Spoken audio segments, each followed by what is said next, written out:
역대 최악의 산불이라는 수식어가 붙을 만큼 산불이 빠르게 번지면서 피해도 커졌습니다. 의성 현장에서는 오후 6시를 지나며 굵은 빗방울이 떨어졌지만 10분 만에 그쳤다고 하는데요. 네, 산불 관련 자세한 상황을 이영주 경일대 소방방재학부 교수와 함께 살펴보도록 하겠습니다. 안녕하십니까? 예, 안녕하십니까? 예.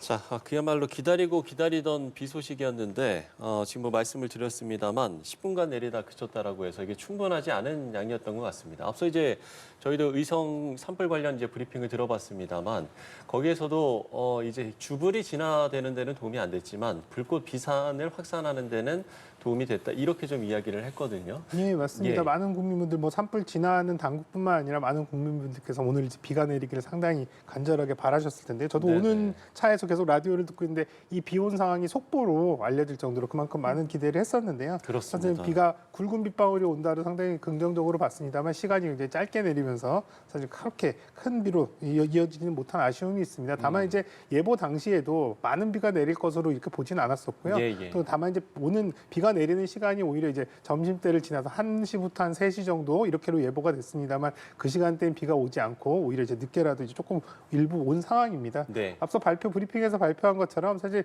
직접적으로 화재 진압, 화재를 억제하는 데 크게 도움이 됐다고 보긴 어렵습니다만 습도가 높아지는 상황 그리고 어느 정도 이제 확산세를 조금 더 지연시키는 데는 좀 영향을 줄 수 있을 것으로 그 정도까지는 우리가 좀 기대를 하고 있다 이렇게 보는데요. 다만 문제는 이렇게 비가 적게 와서 또 지금 현재는 어쨌든 습도가 높아지지만 예. 당장 이번 주말에 이 지역, 경북 지역 일대의 어떤 습도 같은 것들을 보면 다시 또 건조해지는 상황으로 이어지게 되거든요. 그렇다고 한다면 지금 오늘 또 내일 정도 습도가 좀 어느 정도 유지가 되는 상황에서의 적극적인 진압 이런 부분들을 좀 해야 되는 상황이다 이렇게 보겠습니다. 네, 내린 비도 그렇고 예보된 비의 양도 적기 때문에 산불 상황이 장기화할 수 있다는 우려도 나오는데요. 비가 내린 뒤에는 바람의 방향이 바뀌게 돼서 확산세를 바꾸게 될 것이다라는 건데 어떻게 보세요? 예, 지금 예보가 된 바로는 사실 오늘 비를 동반해서 굉장히 강한 바람이 불 것으로 예보가 됐는데요. 예, 예. 뭐 이런 상황들이 또 오히려 산불 확산세를 계속 이제 유지하게 되는 그런 요인으로도 볼 수가 있겠습니다. 다만 이제 내일부터 비가 온 이후에 내일 모레 또 이번 주말까지는 꽃샘추위가 다시 이제 올 것으로 이렇게 예보가 되는데요. 꽃샘추위를 유발하는 찬 공기 대부분 이제 북쪽에서 남쪽으로 내려오는 북풍이 이제 예상이 되는데요. 네. 이렇게 된다고 그러면 이제 바람 방향도 바뀌는 상황이 되고 네. 또 이 북풍이 사실은 이제 차가운 건조한 공기이기 때문에 또 이런 건조한 부분들을 좀 더 가속한다는 측면으로 봤을 때는 산불의 확산세가 더 강해질 수 있는 가능성도 있고요. 또 피해 면적이 또 확대될 수 있는 가능성 이런 부분들 전혀 배제할 수는 없는 상황입니다. 예. 그 이전 산불 그러니까 뭐 예를 들면 동해안 산불 때도 그렇고 그때도 이렇게 바람 방향이 계속해서 바뀌거나 이렇게 했습니까? 예, 동해안 산불도 사실 마찬가지. 동해안 산불 같은 경우는 이제 네. 산림 지역 그리고 이제 이를테면 이제 바다가 면하고 있기 때문에요. 밤낮에 따라서 이제 고기압대가 달라지기 때문에 밤낮의 바람 방향이 계속 바뀌면서 이러한 부분들이 굉장히 혼선이 있었는데요. 네네. 이번 산불 같은 경우도 바닷면에 직접 닿아 있지는 않습니다만 계속 주풍향과 다르게 각각의 현장에서 이를테면 골짜기라든지 이런 여러 가지 이제 산세 이런 것들에 따라서 해당 현장의 직접적인 어떤 바람 방향이 수시로 바뀌고 있어서 오히려 이런 부분들이 진압이 굉장히 어려운 상황이다 이렇게 볼 수가 있겠고요.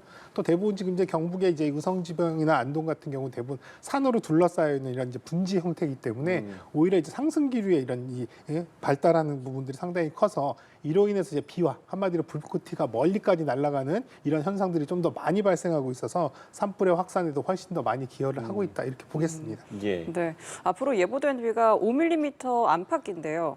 그래서 안타까운 마음에 인공 강우를 이용할 수 없느냐는 의견도 나옵니다. 현실적으로 가능성이 있겠습니까? 예, 이 부분은 상당히 좀 아직까지는 인공강우가 우리가 상용화되어서 일반적으로 이용하기에는 아직까지는 기술적인 부분 해결해야 될 부분이 상당히 많이 있고요. 사실 예. 인공강우를 아무 때나 할 수 있는 상황은 아닙니다. 일단 기본적으로 대기 중에 어느 정도의 수분이 있어야 구름씨를 뿌려서 이런 수분이 응집되면서 비로 내리게 하는데요. 지금은 어쨌든 한반도 전체가 굉장히 건조한 기후이기 때문에 이런 이제 적절한 수분에 대한 부분들을 갖추고 있느냐라고 하는 요건도 상당히 좀 어렵고 오히려 또 인공강우를 하기 위한 여러 가지 조건들이 좀 충족하기는 좀 어렵습니다. 너무 강하게 바람이 불어도 사실은 성공 확률이 낮고 또 반대로 너무 대기가 정체되어 있어도 사실은 이런 부분들 성공 확률이 낮아져서 네. 이런 부분으로 본다면 우리가 이제 인공강우를 실시한다 해도 그 효과를 기대하기는 어렵다. 또 성공한다 해도 우리가 원하는 만큼의 비가 원하는 지역에 내릴 것이냐라고 하는 부분들도 사실 굉장히 어려운 부분들이 있거든요. 그리고 네네. 우리나라에서는 아직까지 인공강으로 이런 재난 상황이라든지 특수한 목적으로 이용하기보다는 아직까지는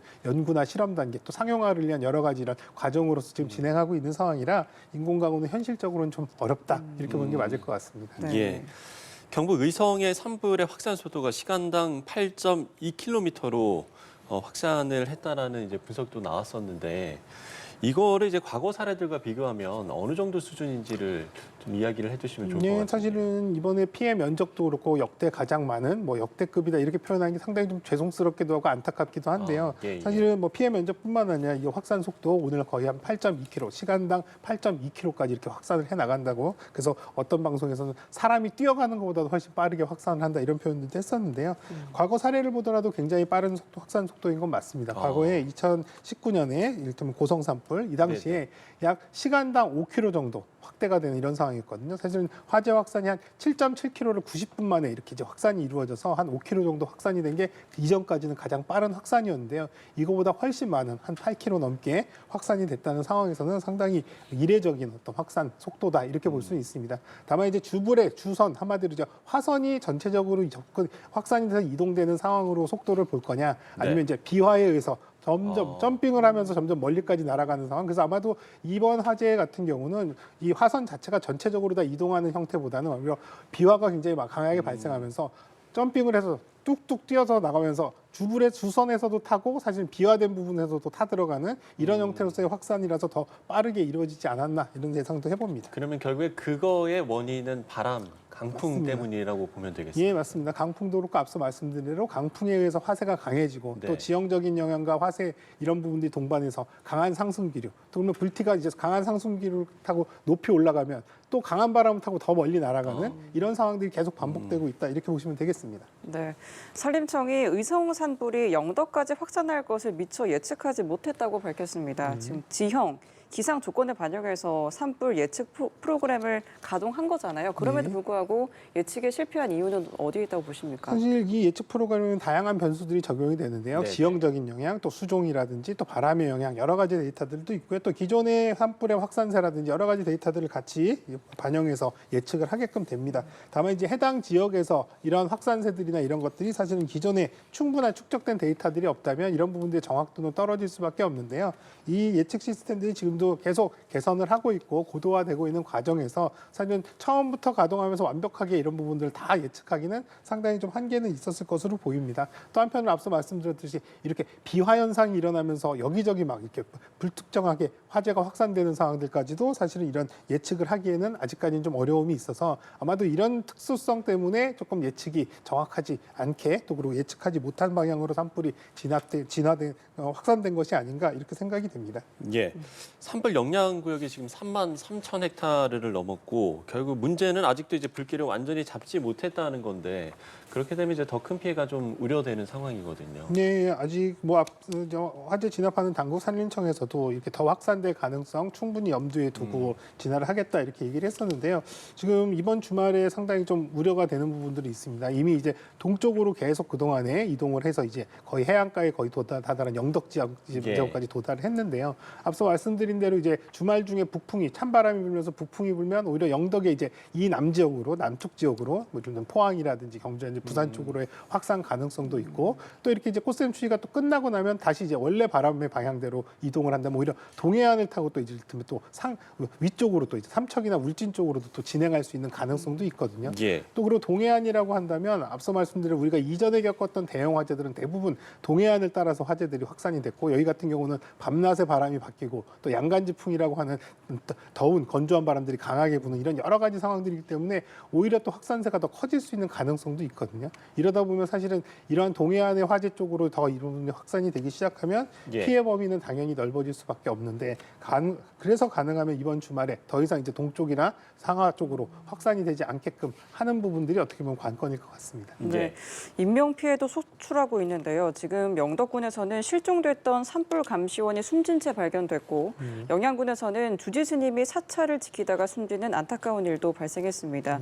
이런 상황에서 인명 피해를 줄일 현실적인 좀 대책은 없을까요? 어쨌든 이미 상황이 벌어지고 있는 상황이기 때문에 뭔가 체계를 갖춰서 이런 체계들을 여기에 도입한다 이런 것들은 지금 이제 아직 이제 어려운 일이고요.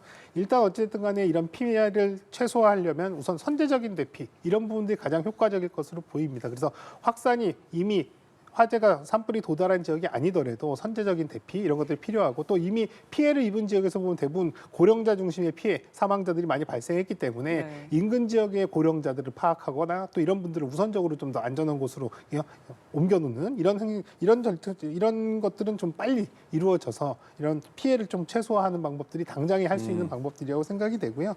또 이런 부분들은 사실 누군가가 대피를 시키지 않더라도 각 주민분들이 선제적으로 꼭 대피 명령이 내려지지 않더라도 바람의 방향이 본인의 마을 쪽으로 온다든지 아니면 화재가 실제로 연기라든지 또 산불이 보이는 이런 지근거리에 있다고 한다면 대피 명령과는 별도로 선제적으로 대피를 해주시는 것들이 지금 현재 인명 피해를 최소화할 수 있는 방법이 아닐까 싶습니다. 예.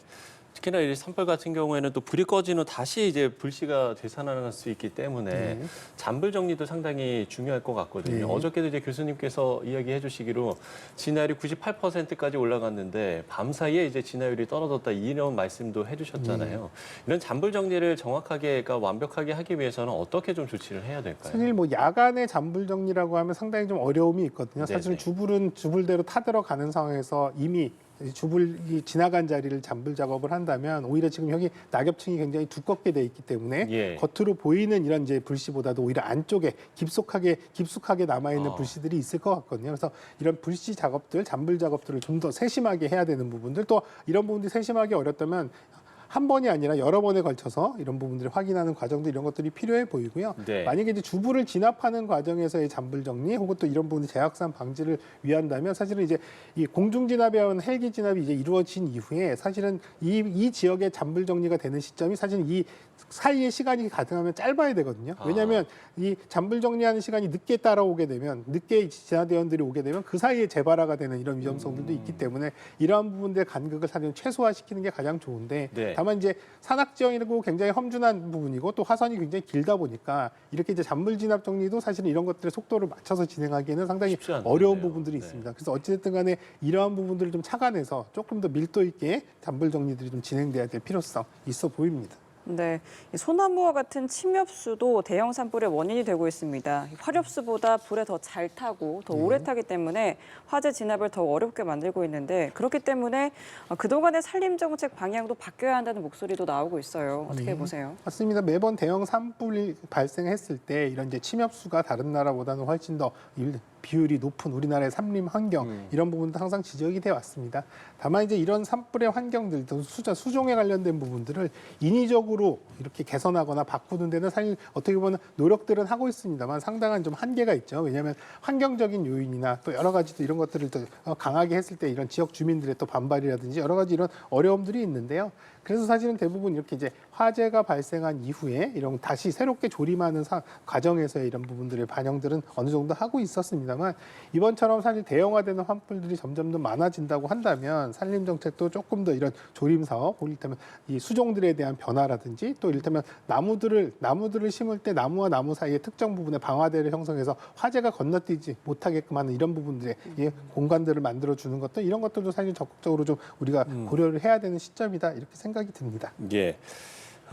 여전히 이제 불법 소각도 이뤄지고 있고 이에 따라서 전문가들은 본인이 이제 산불을 낼 거라고 생각하는 사람은 없다 이렇게 이제 지적을 하기도 하는데 우리가 이제 일상생활에서의 주의가 좀 필요할 것 같거든요. 예, 맞습니다. 대부분 이제 소각 작업들을 하시는 분들, 이런 분들은 사실 뭐 이분들이 소각 작업을 하면 안 된다라는 상황들을 모르시지 않을 거예요. 그럼에도 불구하고 대부분 어떻게 생각을 하냐면 내가 항상 이렇게 이때만 되면 태워봤는데 사실 다 괜찮았어라고 하는 경험적인 부분들, 또 그리고 네네. 설마 뭐 이런 것들이 날아가서 저희까지 붙겠어라고 하는 이런 이제 완이한 생각들이 좀 상당히 많이 있습니다. 특히 이제 영농 부선물 소각 같은 경우에 이제 아직도 농어촌 지역에서 굉장히 많이 이루어지고 있는데요. 예. 이런 이제 위험성에 대한 부분들 각자가 조심하셔야 되는 부분도 있지만 최근 들어서는 2, 3년 전부터 영농 부산물 소각으로 인해서 산불이 많이 발생하기 때문에 산림청이라든지 또 이를테면 농촌진흥청, 지자체에서 이런 영농 부산물 직접 태우지 마세요. 저희한테 주시면 이런 것들을 다 처리해 드리겠습니다. 그래서 이런 것들을 수거해서 처리하는 사업들도 하고 있고 이런 부분들이 상당히 효과가 있었거든요. 네. 그렇기 때문에 이 정도까지 정부에서 여러 가지 이런 방법들을 한다면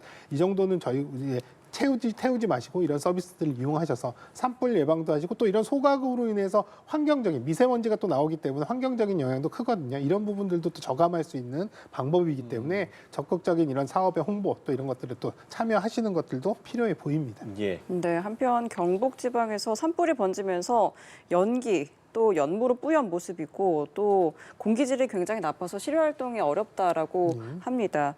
주민 건강을 위해서 좀 지자체가 실질적인 대응을 좀 하는 것도 필요해 보이는데요. 예, 한번 굉장히 연기라든지 이런 부분들 광범위하게 넓은 지역으로 퍼지고 있는데요. 또 이제 지역마다 어떤 데는 굉장히 심하게 농현으로서 이렇게 이제 생활이 어려울 정도로 불편할 정도로 이렇게 되고 있어서 사실은 이제 이 농도 자체가 뭐 이를테면 화재가 발생한 직후에 나오는 아주 농도가 짙은 이런 이제 네. 유독가스라든지 이런 부분들은 아니기 때문에 일순간 일부 마셨을 때 짧은 순간에 마셨을 때 큰 뭐 신체 위험이나 질환으로 발전될 가능성은 높지는 않습니다. 다만 장시간 이런 것들을 이제 흡입하게 되는 경우에 네. 이런 분들이 이제 이를테면 호흡기 질환이라든지 기타 각종 여러 가지 이제 두통이라든지 이런 것들을 유발할 수 있기 때문에 이런 증상을 조금 이제 있다고 한다면 바로 진료를 받으시는 게 좋은데요. 이 이유는 뭐냐면 이런 증상으로 해서 이런 문제가 생겼다라는 것들이 나중에 추후에 2차 피해에 대한 보상을 받으셔야 되는 상황이 됐을 때 근거로서도 또 활용될 수 있으니까 이런 부분들 좀 차관하실 필요가 있겠고요.